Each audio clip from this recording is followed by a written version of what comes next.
West Hausa. Gaskiya matakin nasara. Ku danna subscribe da kararrawa domin samun sahihan labarai.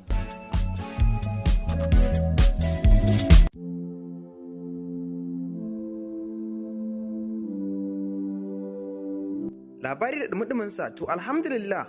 Bayan abubuwan da suke ta faruwa a cikin wannan sati tsakanin kamfanin Saira Movies da kuma jaruma Nafisa Abdullahi, to yanzu alhamdulillah za mu iya cewa an samu matsaya tsakanin Saira Movies da kuma jaruma Nafisa Abdullahi,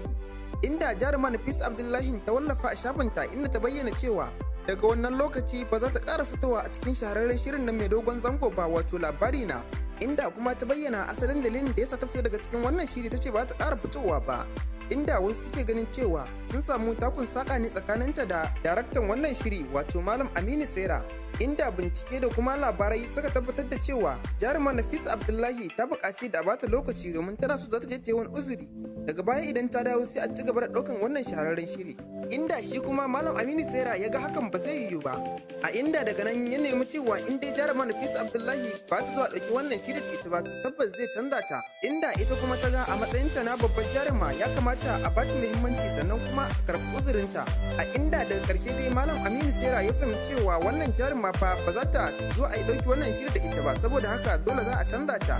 yayin da yasa aka rubuta labarin cewa daga ƙarshe kamar yadda muka kalla a cikin kashi na 13, inda muka kalla aka rubuta labarin da cewa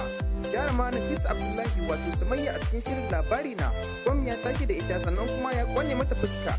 yayin da daga ƙarshe za a yi mata aiki fuskar ta sai ta koma wata sabuwar jaruman da za a mayar,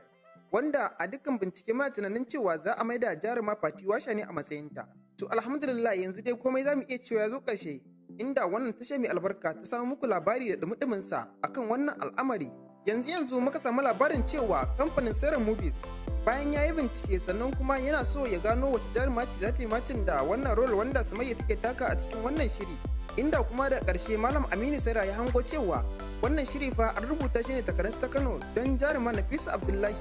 wato role ɗin da aka rubuta a cikin wannan shiri an rubuta shi ne saboda ana hangen cewa jaruma Nafisa Abdullahi ce kadai za ta iya hawa wannan role ɗin, sannan kuma tabbas dukkanin wanda yake kallon abubuwan da suke faruwa a cikin masana'antar Kano sannan kuma san jarumanta mata da maza ya san da cewa wannan role wanda Sumayya take taka wato Nafisa Abdullahi a cikin wannan shiri na labari na,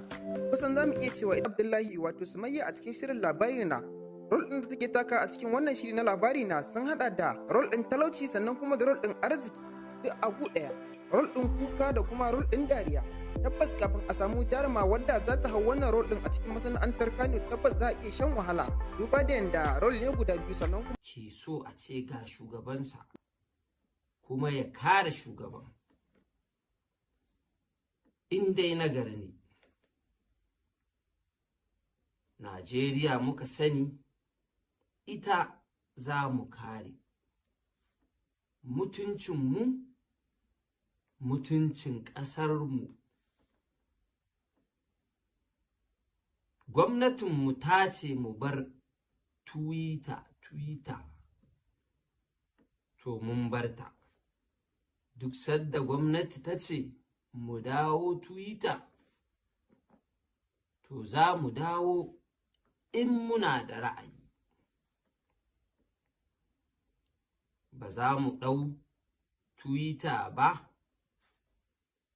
ma'ana ba za mu girmama Twitter mu ƙasƙantar da gwamnatinmu ba. Haza, wasalam, a huta lafiya. Saƙo daga ɗan uwanku nan ɗan ƙasa, sarkin waƙa. Mun gode,